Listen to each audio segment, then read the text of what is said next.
कथित दिल्ली शराब घोटाला एक बार फिर सुर्खियों में है और सुर्खियों की वजह है आम आदमी पार्टी के सांसद संजय सिंह की ईडी द्वारा गिरफ्तारी।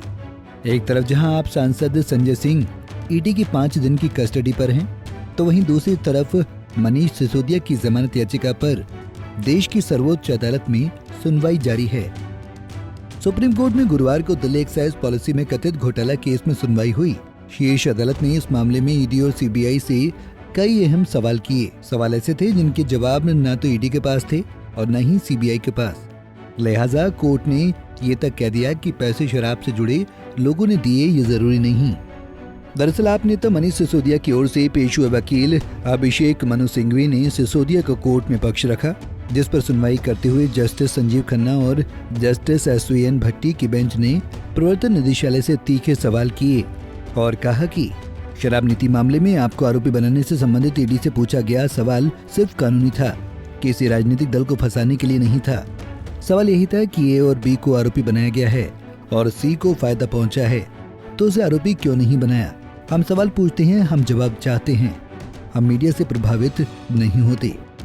कोर्ट ने ईडी से अगला सवाल किया कि आपको कड़ी स्थापित करनी होगी, पैसा शराब लॉबी से व्यक्ति तक पहुंचना चाहिए।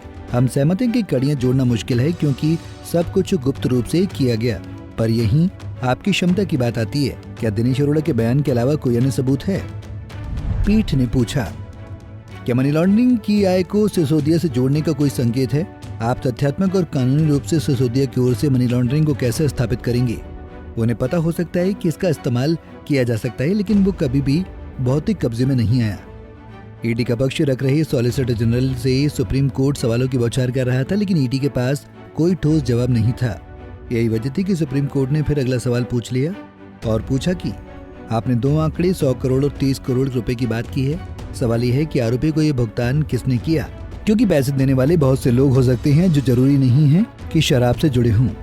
सॉलिसिटर जनरल की तरफ से कोई तथ्यात्मक जवाब न मिलने पर सुप्रीम कोर्ट ने ये तक कह दिया कि मनीष सिसोदिया इस सब में शामिल नहीं है।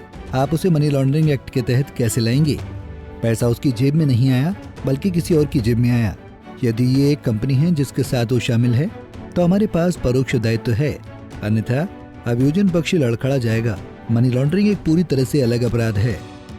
बहरहाल सुप्रीम कोर्ट के सवालों के जवाब में ईडी या सीबीआई की तरफ से कोई तथ्यात्मक जवाब नहीं दिया गया जिससे कोर्ट संतुष्ट होता। अब सिसोदिया की जमानत याचिका पर 12 अक्टूबर को सुनवाई होगी। Bureau report, Punjab Kesari TV. हमसे जुड़े रहने के लिए हमारे YouTube चैनल को सब्सक्राइब करें और नई वीडियो की नोटिफिकेशन के लिए बेल आइकॉन को दबाएं।